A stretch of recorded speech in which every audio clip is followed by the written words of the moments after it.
সাপ অনেকটা ভয়ানক প্রাণী হলেও সেটা দেখতে কিন্তু আমাদের অনেকেরই অনেক আগ্রহ জাগে। কারণ আমরা সাপ সামনে থেকে ভয় পাই, কিন্তু ক্যামেরা বা ভিডিওর মধ্যে সাপ দেখতে কিন্তু আমরা বেশ আনন্দ পাই। দেখুন না সাপটা কীরকম আঁকাবাঁকা হয়ে চলে। এই সাপটা হচ্ছে আজকে বড়শিতে ধরা হয়েছে।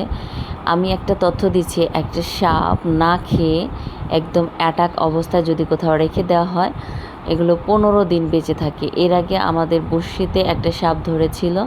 সেই সাপটা আমাদের ভাইয়া 15 দিন ওই বড়শির মধ্যেই গেঁথে রেখেছিল। কারণ ও তো বড়শির থেকে বের হতে পারবে না, কারণ নাড়ি বুড়ি বেদ করে বড়শি ওদের অনেকটা ভেতরে চলে যায়, ওইখান থেকে আর উকড়াইতে পারে না। তাই ওই বড়শিতে লেগেছিল। 15 দিনের মধ্যে ভাইয়া ওখানে যায় নাই।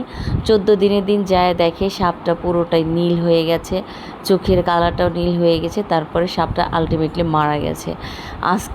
আজকেও আমাদের ভাইয়া শৈল মাছ ধরার জন্য জিয়ালা দিয়েছিল, সেই জিয়ালাতে এই সাপটা ধরা পড়েছে। সাপটা কিন্তু অত্যন্ত দ্রুত আর অনেক চলন ভঙ্গিমা দেখেন কতটা কঠিন। এটা কিন্তু ও কিন্তু 2 দিন ধরে এই বড়শিতে আটকে ছিল, তারপরে দেখুন কত তেজ আর তার দুরন্ত কত স্পিডে সে দৌড়ে বেড়ায়।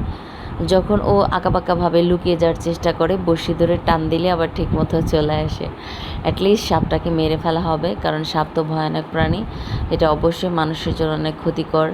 আর এই সাপটা হচ্ছে ধোড়া সাপ, এগুলাকে ধোড়া সাপ বলে।